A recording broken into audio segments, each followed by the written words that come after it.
Bitcoin is way above 60K again, and the panic sellers are panicking again. This is why you don't chase candles, and you just need to just keep DCAing up to a certain point. 70K, 80K, maybe even 100K. And there's just signs that the Bitcoin economy is getting stronger. You thought you were smart, right? Selling at 57K and trying to buy in at 47K, which now looks like it's never going to happen. You thought that was smart, right? But no, the whales knew differently. You know how the whales knew differently? They bought 47,000 Bitcoins, not $47,000 of Bitcoin, 47,000 Bitcoins in the last 2 weeks, while the price was in the lower 60s and upper 50s. Those of you that sold, they were just cupping their hands and thanking you. Like, thank you, my friends. Thank you, my friends. You guys are morons. But thank you because you sold us cheap Bitcoin. That's right. Whales, as identified by wallets with over 100 Bitcoin, collectively collected more than 47,000 Bitcoin. That's not including Michael Saylor, not including exchange coins, and not including funds, because those vary a lot. There's just individual spot buyers with over 100 Bitcoin in their wallet, basically cashing in on your mistakes. And now, if you sold in the 50Ks, you're going to be buying at a lot higher.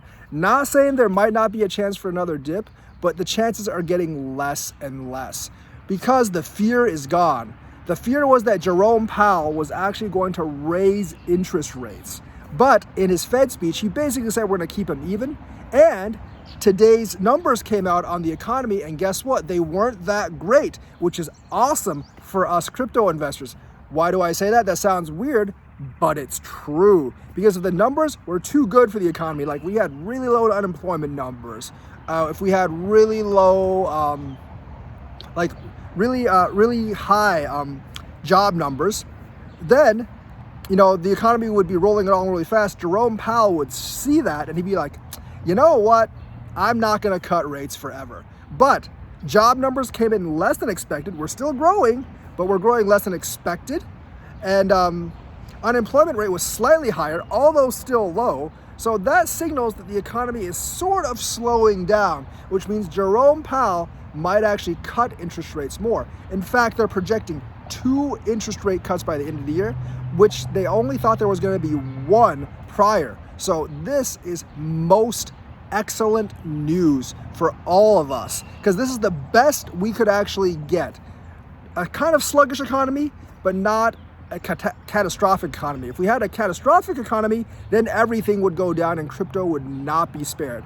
But we have kind of a sluggish economy, but still growing. So lower interest rates, that's what that means, and not a total collapse, which is exactly what crypto wants. And since that fear is now gone, things are exploding and growing as expected in the crypto market, and they don't really seem to be going to stop at any time. This whole like sell in May, go away thing, probably not going to work. We're probably going to end May quite a bit higher than we started May. Yes, I know the first couple of days might have gotten you excited, like, oh, I'm going to be buying in at 30K, 40K. Yeah, I'm going to have to tell you that's not going to happen. Yes, the ETF inflows were negative for the first time since they started in like 70 days, but that's pretty regular for ETFs. And BlackRock, the Cabal, remember, is talking to sovereign wealth funds, pensions, and retirements to get them in crypto as well. And you know, if BlackRock's talking to them, they're coming in. Plus, like the sovereign wealth funds alone are $11.5 trillion market. Even just a speck of that would push us way, way up. Remember, it's not a 1-to-1 ratio. It's not like $1 comes in the market cap raises by $1. That's not how it works. Once you get past the resistance, $1 might put it up like $10. I've heard like some people say the ratio is actually like closer to 1 to 20 or something like that. I'm not really gonna speculate on that much, but I know it's gonna push it up a lot. And it's BlackRock that's talking to them. You know that's gonna work. Besides that, like the UAE and Dubai, we're gonna invest in their sovereign wealth funds anyways. They were gonna invest no matter what. BlackRock is just the extra icing on the cake, my friends. So realistically, everything is looking really, really, really good. And BlackRock, do you know who BlackRock is? Do you know who the Cabal is? They're the shadowy organization that rules over the entire world. That's right. They're so powerful that Elon Musk is actually their official bitch. That's right, that's Elon Musk's new moniker, the official bitch of the Cabal. And you know, with those kinds of powers, they can do anything they want. They're gonna get those trillions of dollars into their products, and all those trillions of dollars buying Bitcoin ETFs, BlackRock's gonna have to support 1-to-1 with Bitcoins. And do you know what that means? That's right, trillions of dollars added onto the market cap with Bitcoin. If you guys are asking me, where's that $10 trillion market cap gonna come from that you predicted? That's where it's gonna come from. The sovereign wealth funds, the pensions, and the retirements. The retirement portfolio in America is huge. And remember, a lot of the retirements controlled by BlackRock and Fidelity themselves.